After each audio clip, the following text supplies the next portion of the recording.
Vivid verses. The preliminary structural analysis sat open on Derek Thornton's laptop, a lattice of load-bearing calculations that would determine whether the vintage building on Harrison Street could support the rooftop garden his client envisioned. Numbers didn't lie. They either balanced or they didn't. And right now, column E7 was 3,000 pounds over capacity. "You're doing that thing again," Maya said from across their living room, her legs tucked beneath her on the leather sofa they'd picked out together 2 years ago. She had a glass of Pinot Grigio balanced on one knee, her auburn hair catching the warm light from the Edison bulb fixtures Derek had installed last spring. "What thing?" He didn't look up from the screen, though his peripheral awareness cataloged her tone. Amused, affectionate, the familiar rhythm of their weeknight routine. "The thing where you squint at spreadsheets like they're personally offending you." "This column is personally offending me," Derek said, but he smiled as he closed the laptop. Work could wait. Maya had that particular energy she got when she wanted to talk about something specific. 3 years together had taught him to recognize the signals, the deliberately casual posture, the wine chosen for fortification rather than enjoyment, the opening gambit that seemed light but was really a probe. She smiled back, that bright expression that had first caught his attention at a friend's dinner party in 2019. He'd been explaining why he loved structural engineering. "I make sure buildings don't fall down, reduced to its essence." And Maya had laughed, genuinely delighted. They'd talked until 2 in the morning, and Derek had known with the same certainty he brought to load calculations that this woman mattered. "So," Maya said, swirling her wine, "Jen brought Harper to the office today." Derek waited. Jen was Maya's colleague at Westmont Marketing, and Harper was Jen's 7-month-old daughter who apparently spent most of her time achieving developmental milestones and producing substances that required immediate attention. "And," he prompted, "and she started doing this thing where she grabs her own feet." Maya made a grasping motion, nearly sloshing her wine. "Completely fascinated by the concept of feet." "That does sound like the feet you want to be fascinated by," Derek said. "Better than becoming obsessed with someone else's feet. That would be concerning in a 7-month-old. Maya laughed, and Derek felt that familiar warmth that came from successfully landing a joke with her. But he was also processing the subtext. She'd been mentioning babies more frequently over the past 6 months. Not pushing exactly, but introducing the subject into their orbit with increasing regularity. "You'd be such a good dad," Maya said. And there it was, the actual point of this particular conversation. Derek considered this statement with the same analytical framework he applied to his work. Was it true? Probably. He was patient, thoughtful, and financially stable. The question wasn't whether he'd be adequate at fatherhood. The question was whether he wanted to restructure his entire life around it. "I think I would be," he said carefully. "The baby name book you bought last month suggests you've been thinking about this." She'd purchased it at Baxter's Books downtown, a thick volume that now lived on her nightstand. Derek had flipped through it one evening, noting her highlighted choices: Oliver, Charlotte, Sebastian, Amelia. "I mean, we should probably talk about it, right?" Maya shifted on the sofa, pulling a throw pillow into her lap. "We're not getting any younger. I'm 31. You're 33. If we want kids, do we want kids?" Derek asked, not confrontationally, just seeking clarity. Maya took a long sip of wine, and Derek noticed the slight hesitation, the micro pause that suggested careful word selection and progress. But then she nodded, her expression open and certain. "Yeah, I do. I mean, I think about it all the time lately. Little feet, learning to walk, first words. The whole terrifying, amazing package." The conversation that followed unspooled over the next 2 hours, punctuated by delivery from Chang's garden. They talked about timelines, not immediately, but maybe in a year or two. They discussed parenting styles, drawing on their own childhoods as reference points. Maya's parents had been warm but chaotic. Derek's had been structured but affectionate. Somewhere in the middle seemed right. By the time they went to bed, Derek felt the conversation had been productive. Important questions asked, preliminary answers established. He filed it away as progress made, another data point in the ongoing project of building a life together. Over the following months, the subject became a comfortable thread in their relationship's fabric. They'd pass parents struggling with strollers on the street, and Maya would make some observation, usually funny, occasionally wistful. They attended a birthday party for their friend Garrett's daughter, and Maya held the 1-year-old with visible comfort, pointing out the cake's smash photos to Derek with genuine enthusiasm. "Margot for a girl," she suggested one evening, almost 18 months into their ongoing baby name discussion. They were at Russo's, their favorite Italian place in Fairhaven's downtown district, celebrating Derek's successful pitch for the Morrison Hotel renovation. "Margot Thornton," Derek tested it aloud. "Strong. I like it. And for a boy, I keep coming back to Owen. Owen Thornton." He nodded slowly. "Yeah, that works." Maya reached across the table, lacing her fingers through his. "This is really happening, isn't it? We're actually planning this." "Seems like it," Derek said, and he meant it. The future had taken shape over these conversations, acquired dimension and specificity. He could visualize it now. The converted spare bedroom, the disrupted sleep, the strange new math of being responsible for an entire human being. It was terrifying in the abstract, but in the concrete specifics of planning it with Maya, it felt manageable. More than manageable, it felt right. What he didn't notice, because he had no reason to notice, was the slight tension in Maya's smile. The way her grip on his hand tightened just fractionally, as if anchoring herself to a commitment she wasn't entirely certain she could honor. Derek didn't notice because he trusted her, because in 3 years, she'd never given him reason not to, because he operated from a baseline assumption that people meant what they said, especially people who shared your bed and your lease and your plans for converting the spare bedroom into a nursery. This assumption, structurally sound as it seemed, was about to fail catastrophically. The actual reveal came on a Tuesday in October, 3 years and 2 months into their relationship. The leaves outside their apartment were performing their annual decay into beauty, the maples on Elmwood Avenue burning orange and gold. Derek had picked up Thai food from their usual place, Penang curry for him, Pad CEW for her, and they were eating at the kitchen table when Maya set down her fork with deliberate precision. "I need to tell you something," she said. Derek's first thought was medical. His second was professional. Maybe she'd lost her job.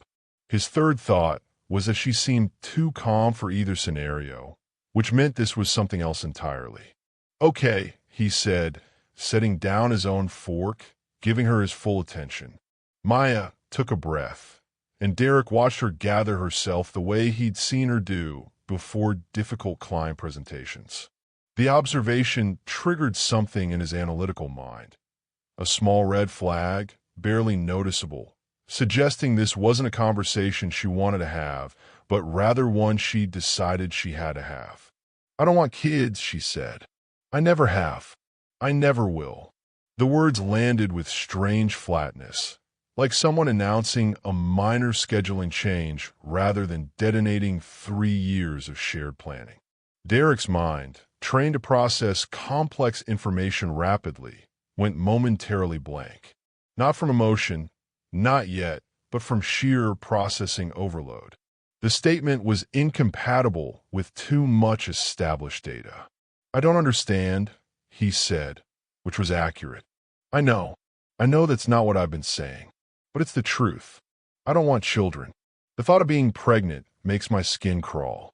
The idea of being someone's mother feels like a life sentence. I've known this about myself since I was 20, and I let you believe otherwise." Derek's mind began sorting through the evidence, cross-referencing 3 years of conversations against this new variable. The baby name book, the discussions about timelines, the visit to Garrett's daughter's birthday party, where Maya had seemed so natural with the baby. Each memory was now suspect, requiring reanalysis. The name book, he said. Margot and Owen. I know. The conversation about when to start trying. I know. All of it. Every discussion we've had about this for 18 months. You were lying. Not lying. Avoiding. Derek felt something cold crystallize in his chest.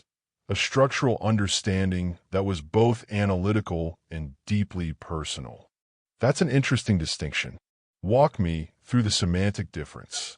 Maya flinched at his tone, which remained perfectly even but had acquired an edge sharp enough to cut glass.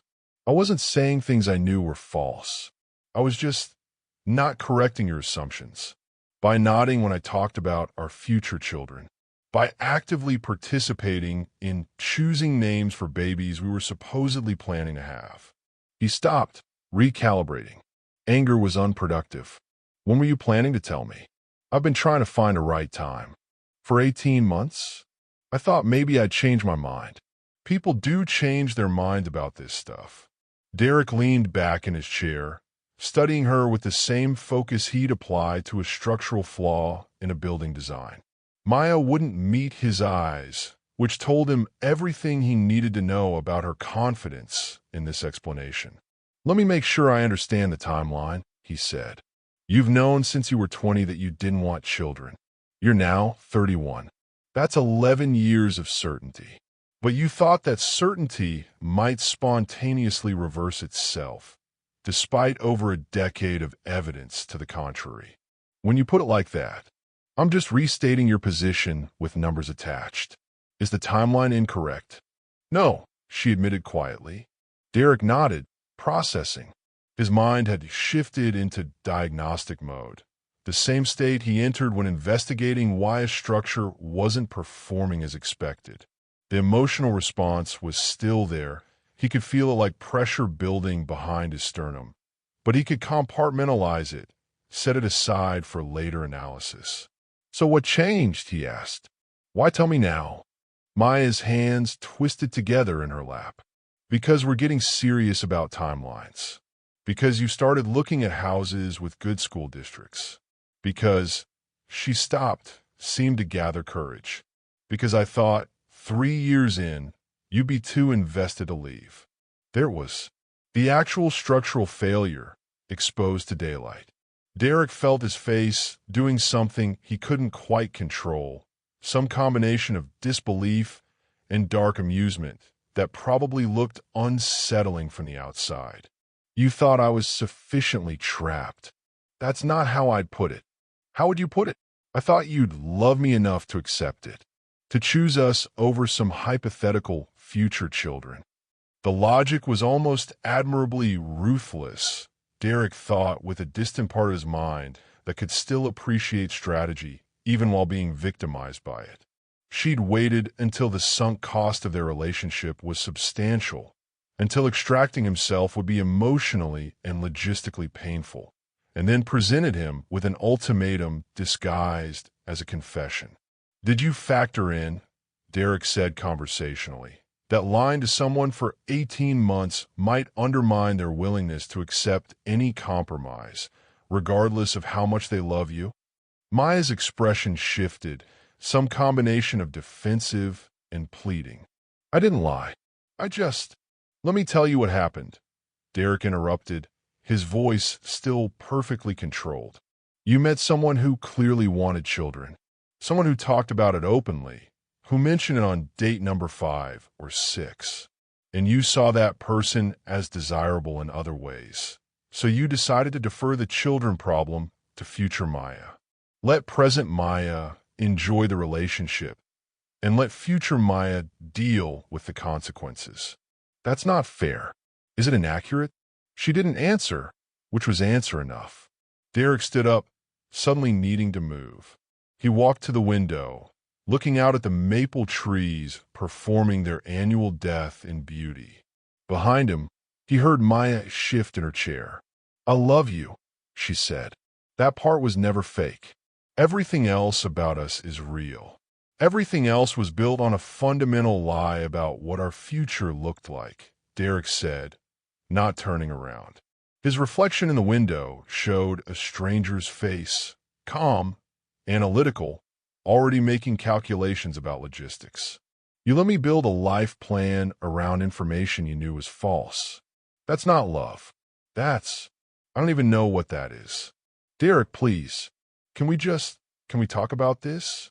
Maybe there's a middle ground." He turned to face her then, and something in his expression made her lean back in her chair. "What middle ground? I want children. You don't. That's not a negotiation. That's not something we can compromise on. I can't have half a child. We could be happy together without kids. We are happy together." "Were," Derek corrected. Past tense. "We were happy together when I thought we were building toward the same future. So that's it. 3 years gone because I don't want to be pregnant." Derek felt the pressure behind his sternum intensify, but his voice remained level. 3 years gone because you lied about something fundamental and expected me to be too invested to care when you finally admitted it. You gambled that my love for you outweighed my desire for basic honesty and for a family, and you lost that bet." Maya stood up, her hands shaking slightly. "You're being completely unreasonable." "Am I?" "Walk me through the reasonable response to discovering your partner has been deliberately misleading you about major life plans for 18 months. "I wasn't." "Yes, you were." Derek's voice finally acquired some heat, though he kept it carefully controlled. "You knew what I wanted. You knew what you wanted. They were incompatible. And instead of having the difficult conversation 3 years ago, or 2 years ago, or even 1 year ago, you waited until you thought I was too emotionally attached to leave. That's not uncertainty. That's calculated deception. I was scared." "Of what?" "Of being alone. So you decided I should be the one trapped in a relationship with no future instead." Maya's face crumpled, and Derek watched dispassionately as she began to cry. He felt nothing but a distant recognition that tears were a predictable response, strategically deployed. Whether they were genuine or tactical didn't particularly matter. "I'll sleep in the guest room tonight," he said. "Tomorrow we can talk about logistics." "Derek, please don't do this." He paused in the doorway, looking back at her. "I'm not doing anything. You already did it. I'm just responding to the information you finally decided to share." The actual extraction took 3 weeks. Derek approached it with the same methodical precision he brought to his work, creating spreadsheets to track shared possessions, researching the legal implications of breaking their lease, calculating how to minimize emotional damage while maximizing logistical efficiency. Maya oscillated between pleading and anger, sometimes within the same conversation. She'd cry and ask how he could throw away 3 years over one disagreement. Then she'd accuse him of being cold, robotic, incapable of real emotion. Then she'd cycle back to pleading, suggesting couples therapy, proposing that maybe she could learn to want children. Derek remained unmoved through all of it. Not because he didn't feel anything. He felt plenty, but because he'd made a structural assessment and found the foundation irreparably compromised. You couldn't build on a cracked foundation. You could patch it, shore it up temporarily, but eventually the whole structure would fail. Better to demolish and start fresh. "You're really not even going to try?" Maya asked on a Saturday afternoon, her voice thick with tears. They were in the living room, surrounded by half-filled boxes. Derek was methodically packing his books, organized by subject matter. "Try what?" Derek asked, not looking up from a box he was labeling. "To make this work. To fight for us." "I'm not fighting against you," Derek said calmly. "I'm extracting myself from a situation where I was systematically deceived about something fundamental. That's not a fight. That's just necessary. 3 years, Derek. 3 years of our lives. He looked up then, meeting her eyes. Yes, 3 years you had to tell me the truth and didn't. I can't get that time back, but I can prevent myself from wasting any more of it. So I'm just, what? A waste of time? Derek paused, considering the question with genuine care. No, we had good moments. I learned things. I enjoyed parts of it, but it was all built on false premises, which means it couldn't last. You ensured that when you decided lying was easier than honesty. I wasn't lying. You were lying by omission, which is functionally identical. You let me believe something you knew was false. You participated in planning for a future you knew wouldn't happen. That's deception, Maya. The specific mechanics don't change the outcome. She tried a different approach. What about everything we've built? The apartment, the routines, the friend group? The apartment is rented, so we'll both leave. The routines were built on false assumptions. The friend group will adapt or they won't. Derek taped up the box and started on his fiction collection. None of that is load-bearing. Jesus, even now you're talking about everything like it's one of your buildings. It's how I think, Derek said simply. And thinking this way has made it very clear that this relationship failed a structural inspection. We can keep it standing with enough effort, but eventually it would collapse. Better to dismantle it while we can do so cleanly. Maya watched him pack in silence for a while, then said quietly, I really did think you'd stay. I know you did. That's part of the problem. What do you mean? Derek straightened, looking at her directly. You thought my love for you was stronger than my sense of self-preservation, that I'd sacrifice major life goals to avoid the pain of leaving. That's not love, Maya. That's dependency. And I'm not dependent on anyone. That's the saddest thing I've ever heard. Maybe. Derek returned to his packing. But it's honest, which is more than I can say for how you've been operating. The final break came on a Wednesday evening. Derek had found a short-term furnished rental across town, a clean efficiency that would serve until he figured out his next permanent move. Most of his possessions were already there.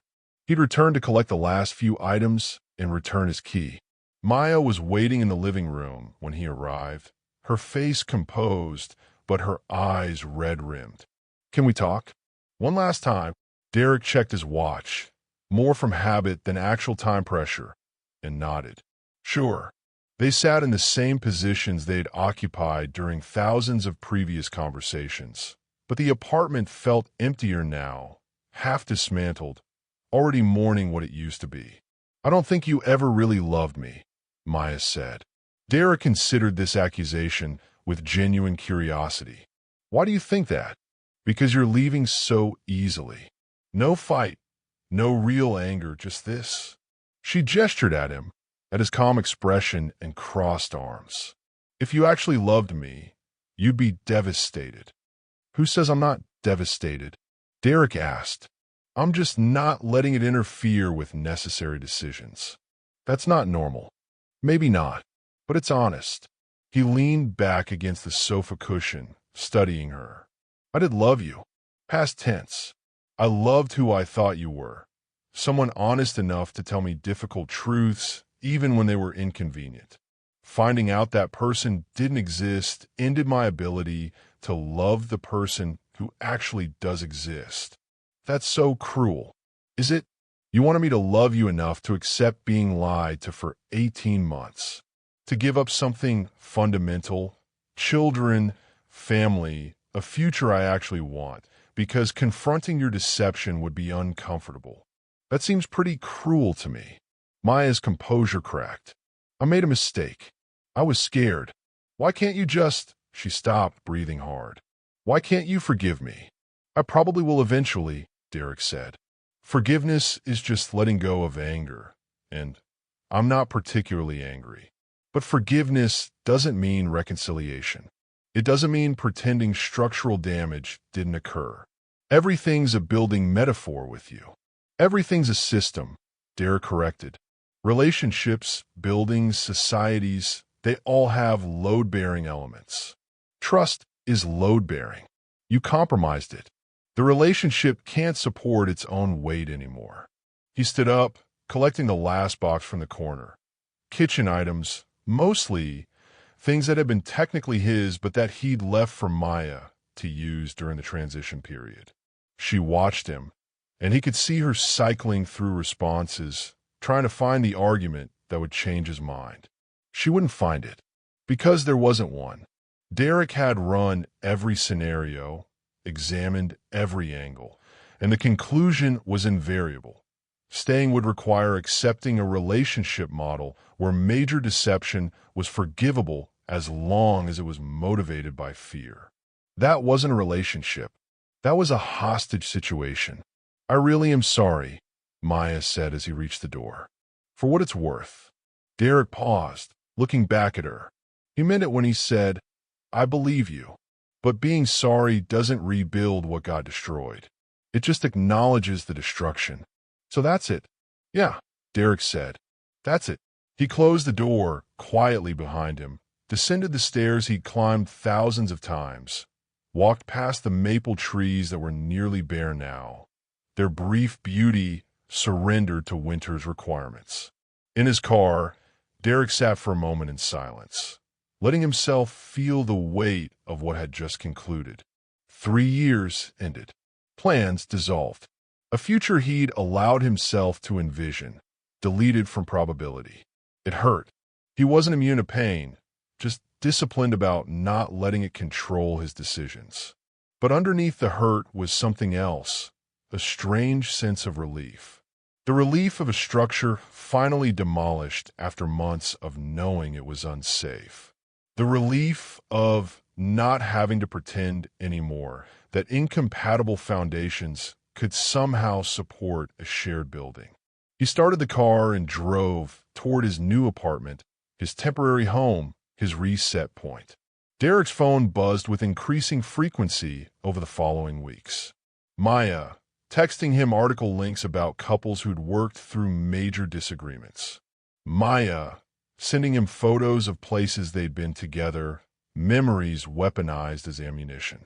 Maya, calling at odd hours and leaving voicemails that ranged from apologetic to accusatory. He blocked her number after the 14th call in 3 days. Not out of anger, but out of practicality. The relationship was over. Continued communication served no purpose except to prolong discomfort for both of them.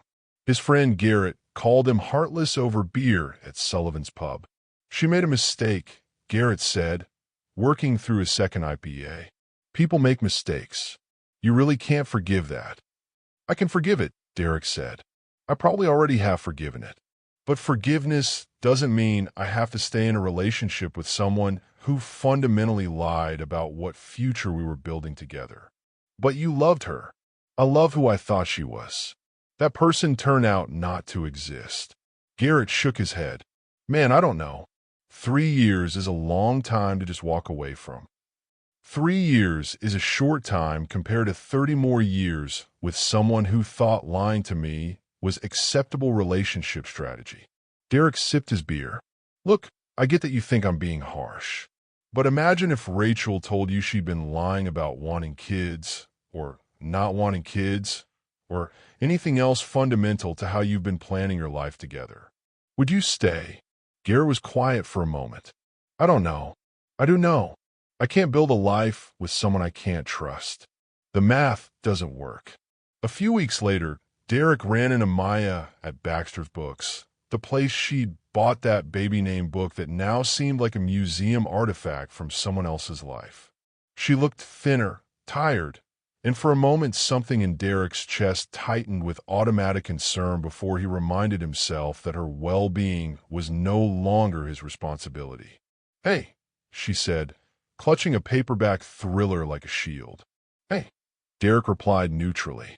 "How have you been?" "Busy. The Morrison Hotel project wrapped up successfully. Moved into a new place last week." "That's good." Maya fidgeted with the book. "Listen, I know you don't want to hear from me, but I've been thinking." "Maya," Derek interrupted gently. "Whatever you've been thinking, the answer is still no. We're done. That's not going to change." You don't even know what I was going to say. Doesn't matter. If it's about reconciliation, the answer is no. If it's about staying friends, the answer is no. If it's about closure or anything else that requires my participation, the answer is no. Her face flushed. You're really that sure? I'm really that sure. I was going to say I'm seeing a therapist, working on my communication issues. I thought you'd want to know. Derek nodded. That's genuinely good. I hope it helps you in future relationships. But it doesn't change anything about us, because there is no us. How can you be so calm about this? Practice, Derek said, and the knowledge that I made the right decision. He walked away before she could respond, heading to the engineering section where he'd come to browse new textbooks on sustainable building materials. Behind him, he heard Maya's sharp intake of breath, the sound of someone realizing an argument they'd prepared wouldn't land because the other person had already moved on. 6 months after the breakup, Derek met Jennifer at a professional conference in Portland. She was an architect, sharp and funny, with strong opinions about the integration of green space in urban design. They had coffee, then dinner, then a second dinner a week later when they were both back in Fairhaven. On their third date, over sushi at Nakamura's, Jennifer mentioned casually that she didn't want children. Never have, never will, she said, watching Derek's face carefully. That's usually a deal breaker, so I like to get it out there early. Derek felt something relax in his chest, some tension he hadn't known he was carrying. I appreciate the honesty. And yeah, that's a deal breaker. I definitely want kids someday. Jennifer nodded, smiling ruefully. Well, at least we didn't waste each other's time. At least we didn't, Derek agreed. They finished their sushi, split the check, and parted as friendly acquaintances who'd enjoyed each other's company but had fundamentally incompatible life goals. Walking back to his car, Derek thought about Maya and her 18 months of calculated deception. Then he thought about Jennifer's immediate honesty, delivered with no fanfare or drama, just a simple statement of fact shared early enough to prevent anyone from building false hopes. That was the difference, he realized.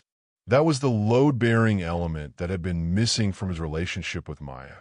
Not love, not attraction, not shared interests or comfortable routines, but simple, foundational honesty about what future they were actually building together. He drove home to his apartment, small but sufficient, and made dinner alone, and didn't feel lonely. He felt instead like a structure that had survived its stress test, proven sound, ready for whatever would be built next. Somewhere across town, Maya was presumably living her own life, child-free as she'd always wanted, free from the burden of maintaining a deception. And Derek was here, single but unhurried, certain he'd eventually find someone who wanted the same things he did and who had the courage to say so from the beginning. The city lights spread out below his window, millions of structures built on millions of foundations, some solid and some compromised, all holding up under their own weight or failing when they couldn't. Derek had learned to tell the difference. And next time, when there was a next time, he'd know to inspect the foundation before he started building anything permanent. Thanks for listening.